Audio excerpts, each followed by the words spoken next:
أعوذ بالله من الشيطان الرجيم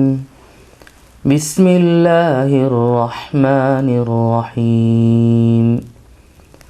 يا أيها الناس اعبدوا ربكم الذي خلقكم والذين من قبلكم لعلكم تتقون الذي جعل لكم الأرض فراشا والسماء بناء وأنزل من السماء ماء فأخرج به من الثمرات رزقا لكم فلا تجعلوا لله أندادا وأنتم تعلمون یا ایہا الناس اعبدوا ربکم الذی خلقکم، اے لوگو اپنے اس پروردگار کی عبادت کرو. اعبدوا ربکم، تم عبادت کرو اپنے اس پروردگار کی. الذی خلقکم والذین من قبلکم، جس نے تم کو اور تم سے پہلے لوگوں کو جو گزر چکے ہیں پیدا کیا. لعلکم تتقون، تاکہ تم لوگ متقی بن جاؤ. الذی جعل لکم الارض فراشا، وہ پروردگار جس نے تمہارے لیے زمین کو بچھونا بنا دیا. والسماء بناء، اور آسمان کو چھت. وانزل من السماء ماء، اور آسمان سے پانی برسایا. فاخرج به من الثمرات رزقا لکم، اور پھر اس پانی کے ذریعے تمہارے رزق کے طور پر پھل نکالے. لہذا اللہ کے ساتھ کسی کو شریک نہ ٹھہراؤ. فلا تجعلوا للہ اندادا، لہذا اللہ کے ساتھ کسی کو شریک نہ ٹھہراؤ. وانتم تعلمون، جبکہ تم یہ سب باتیں جانتے ہو. اس آیت میں اللہ پاک نے ہر قسم کے لوگوں کو توحید کی دعوت دی ہے. اسلام کے 3 بنیادی عقیدے ہیں: توحید، رسالت، آخرت. آپ کو معلوم ہے کہ اس سے پہلی آیتوں میں اللہ پاک نے متقین کا ذکر کیا، اہل تقوی اور اہل ایمان کا ذکر کیا، اور جن کے بارے میں پھر یہ بتایا گیا کہ در حقیقت یہی لوگ ہدایت یافتہ ہیں، لہذا ان لوگوں کے راستے پر چلنا چاہیے اور انہی لوگوں کی پیروی اور اقتداء کرنی چاہیے. پھر اس کے بعد میں کفار کا ذکر کیا گیا، ایسے کفار کا جو اپنے کفر کے اندر بہت سخت اور مضبوط، ان لوگوں کو عنادی کافر بھی کہا جا سکتا ہے، اپنے کفر کا کھلم کھلا اظہار کرتے تھے. ان کے بارے میں اللہ پاک نے فرمایا: ختم اللہ علی قلوبہم وعلی سمعہم وعلی ابصارہم غشاوہ ولہم عذاب عظیم. اور اس کے بعد میں پھر ایسے لوگوں کا ذکر کیا گیا جو اپنے آپ کو بظاہر مسلمان کہتے تھے، زبان سے اسلام کا اظہار کرتے تھے، لیکن دل میں کفر چھپائے ہوئے تھے. ان کو کہا گیا کہ یہ کائنات کے بدترین کافر ہیں، اور ان کے بارے میں قرآن کریم کا یہ فیصلہ ہے: ان المنافقین فی الدرک الاسفل من النار،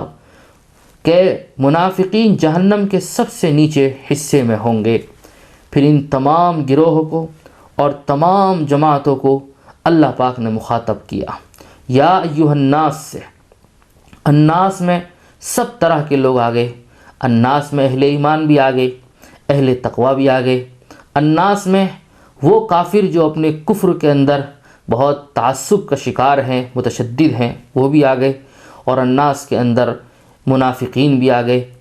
سارے کے سارے لوگ الناس کے اندر آ گئے. اللہ پاک نے تمام ہی لوگوں کو مخاطب کیا ہے اور توحید کی دعوت دی ہے. اللہ پاک نے کہا: یا ایھا الناس اعبدوا ربکم الذی خلقکم، اے لوگو تم عبادت کرو اپنے اس پروردگار کی، الذی خلقکم، جس نے تم کو بھی پیدا کیا، والذین من قبلکم، اور تم سے پہلے جو لوگ گزر چکے ہیں ان کو بھی پیدا کیا، لعلکم تتقون، تاکہ تم لوگ متقی بن جاؤ۔ یہاں پر اگر یہ کہا جائے کہ یہ خطاب اہل ایمان کو ہے تو اس کا مطلب یہ ہوگا کہ اللہ پاک نے تم کو ایمان کی توفیق دے دی ہے، اللہ پاک نے تم کو تقوی عطا کر دیا ہے، تو لہذا تمہیں تقوی پر گامزن رہنا چاہیے، اسی پر پختہ طریقے سے رہنا چاہیے اور اس کی ترقی کے لیے کوشاں رہنا چاہیے۔ اور اگر اس کا خطاب اور اس کے مخاطب نفاق والے لوگ ہیں یعنی منافقین ہیں تو مطلب یہ ہے کہ اے منافقو، تم لوگ اپنے رب کی طرف آ جاؤ، رب کے ایک ماننے کی طرف آ جاؤ، رب کی اطاعت کی طرف آ جاؤ اور اخلاص پیدا کر لو، اور تمہارے اندر جو نفاق والی بات ہے اس کو ختم کرو اور مخلص مؤمن بن جاؤ۔ اور اگر اس سے مراد کفار یعنی یہ خطاب کافروں کے لیے قرار دیا جائے، جیسے کہ اس کے مخاطب وہ بھی ہیں اور اہل نفاق بھی ہیں، اہل ایمان بھی ہیں، تو اب اگر اس کا مخاطب اہل کفر یعنی کفار کو مخاطب قرار دیا جائے تو مطلب یہ ہوگا کہ اے کافرو، تم لوگ ایمان لے آؤ، تم لوگ ایمان لے آؤ، عبادت کرو اپنے اس پروردگار کی، مانو بات اپنے اس پروردگار کی جس نے تم کو پیدا کیا ہے اور تم سے پہلے لوگوں کو بھی پیدا کیا ہے۔ غرضے کہ یا ایھا الناس کے اندر جو خطاب ہے وہ اہل ایمان اہل تقوی کے لیے بھی ہے، وہ کافروں کے لیے بھی ہے، منافقوں کے لیے بھی ہے، سب کے لیے ہے، اور سب کو اللہ پاک نے یہ کہا ہے اعبدوا ربکم، تم عبادت کرو اپنے اس رب کی جس نے تم کو بھی پیدا کیا ہے اور تم سے پہلے جو لوگ گزر چکے ہیں ان کو بھی پیدا کیا ہے۔ آپ غور کریں گے تو آپ کو معلوم ہوگا کہ ان دو آیتوں میں اسلام کی بنیادی عقیدے توحید کی دعوت دی گئی ہے اور مختصر انداز میں اس کی دلیل بھی بیان کر دی گئی ہے، یعنی توحید کی دعوت دینے کے ساتھ ساتھ اللہ ایک کیوں ہے اور اسی ایک اللہ کی عبادت کیوں کرنا ضروری ہے اس کی دلیل بھی بیان کر دی گئی ہے۔ چنانچہ اللہ پاک نے کہا ہے الذی جعل لکم الارض فراشا، وہ پروردگار جس نے تمہارے لیے زمین کو بچھونا بنا دیا، یہ اللہ کی ایک اہم صفت ہے۔ والسماء بناء، آسمان کو چھت بنا دیا، اتنا بڑا آسمان، کہیں آپ کو اس کے اندر کوئی ستون نظر آتا ہے؟ بلا ستون کے ایسا عظیم الشان آسمان اللہ پاک نے اوپر بنا دیا ہے۔ اللہ پاک کی کتنی بڑی قدرت ہے۔ وَأَنزَلَ مِنَ السَّمَاءِ مَاءً، اور اللہ نے آسمان سے پھر پانی بھی برسایا ہے، اور آپ لوگ دیکھتے ہیں کہ اس پانی کے ذریعے سے پھر اللہ پاک نے رزق کے طور پر پھل نکالے ہیں، انسان کی غذا، اس کو انسان کی غذا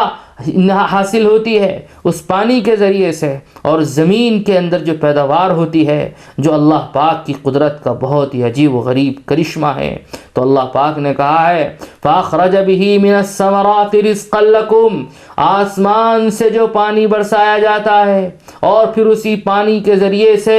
اللہ پاک نے غذا کے طور پر اور تمہارے کھانے کے طور پر پھل نکالے ہیں جس سے تم پورا فائدہ حاصل کرتے ہو۔ تو اللہ پاک نے کہا فَلَا تَجْعَلُوا لِلَّهِ أَنْدَادًا، لہذا اب تمہیں اللہ کے ساتھ کسی کو شریک نہیں ٹھہرانا چاہیے،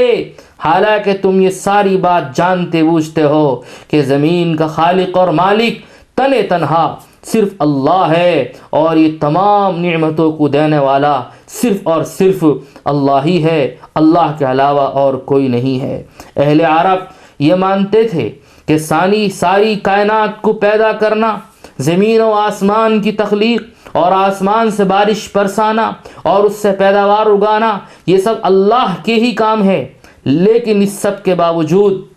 وہ یہ عقیدہ بھی رکھتے تھے کہ اللہ نے بہت سے کام بتوں کے سپرد کر رکھے ہیں اور وہ بت اپنے اپنے کاموں میں براہ راست فیصلہ کرنے کی صلاحیت رکھتے ہیں، لہذا وہ ان بتوں کی عبادت اس لیے کرتے تھے کہ وہ ان کی مدد کریں۔ اللہ نے فرمایا کہ جب ہر چیز پیدا کرنے والے ہم ہیں اور ہم ہی کائنات اور ہم ہی کائنات کو چلاتے ہیں، اور اچھی طرح سے یہ بات جانی جا سکتی ہے کہ ہمیں کائنات چلانے کے لیے کسی کی مدد کی ضرورت نہیں ہے، تو عبادت کسی اور کی کرنا یہ تو بڑی ناانصافی کی بات ہوگی، بہت ظلم کی بات ہوگی۔ عبادت صرف کرنی ہے تو صرف اللہ ہی کی کرنی چاہیے، اور اللہ ہی اس بات کا سزاوار ہے، لائق ہے، مستحق ہے کہ اسی کی پوجا کی جائے، اسی کی پرستش کی جائے، اس کے علاوہ کسی اور کو ہرگز معبود نہ بنایا جائے۔ وَإِن كُنتُمْ فِي رَيْبٍ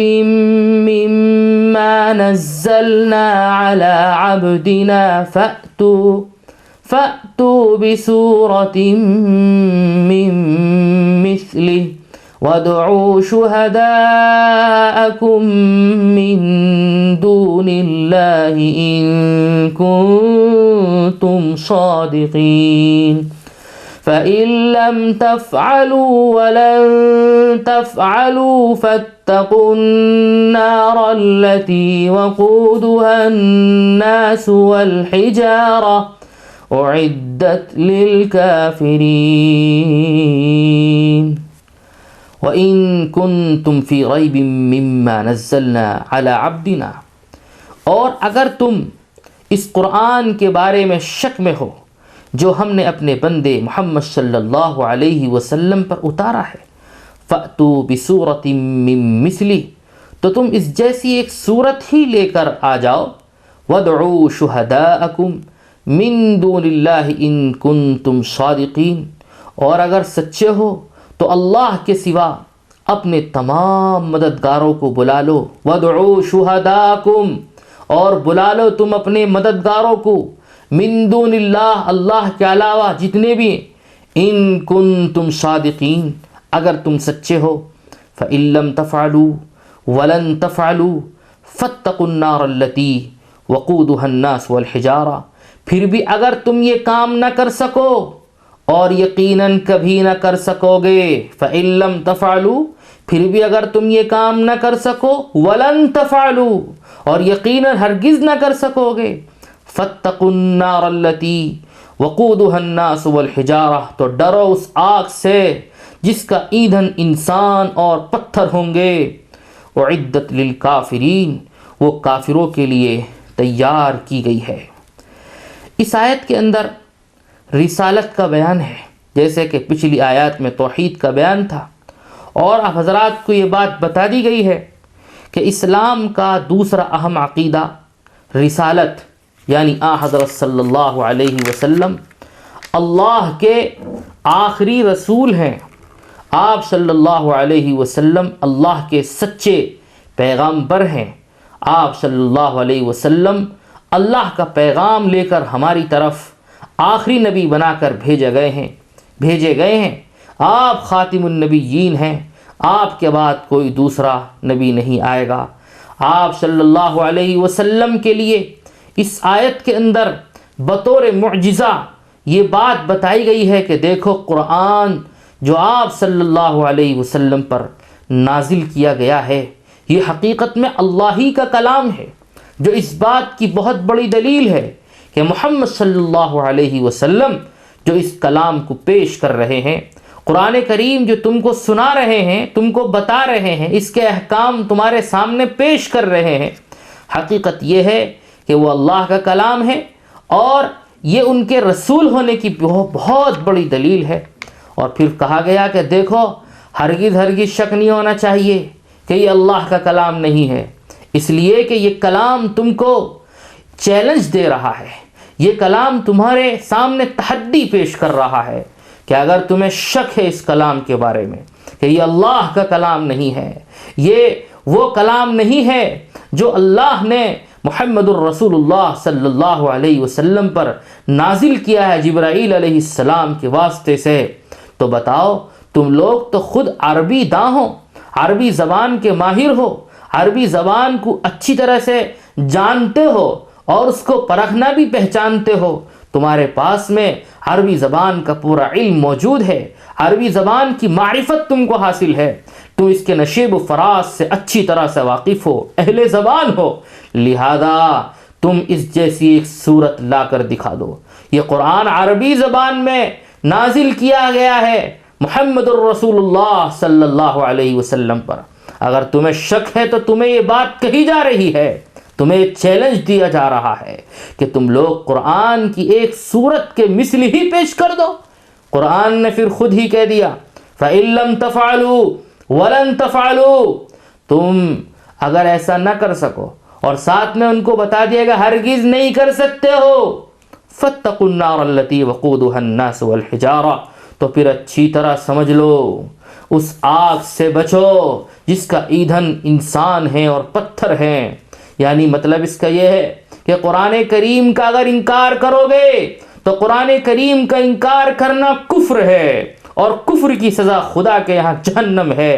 جہنم کی آگ ہے، جہنم جس کا ایندھن انسان اور پتھروں کو بنایا گیا ہے۔ اعدت للکافرین، اللہ نے صاف طور پر کہا کہ یہ جو آگ ہے نا یہ کافروں کے لیے بنائی گئی ہے۔ تو جو لوگ قرآن کا انکار کرنے والے ہیں، کسی بھی زمانے کے اندر موجود ہیں، تو یاد رکھا جائے کہ وہ کافر ہیں، اور اللہ پاک نے ان کو جہنم کی خبر سنائی ہے کہ یہ لوگ جہنم میں داخل کیے جائیں گے، اور کہا گیا اعدت للکافرین، ایسی آگ میں جس کا ایندھن انسان اور پتھر اور جو کافروں ہی کے لیے تیار کی گئی ہے۔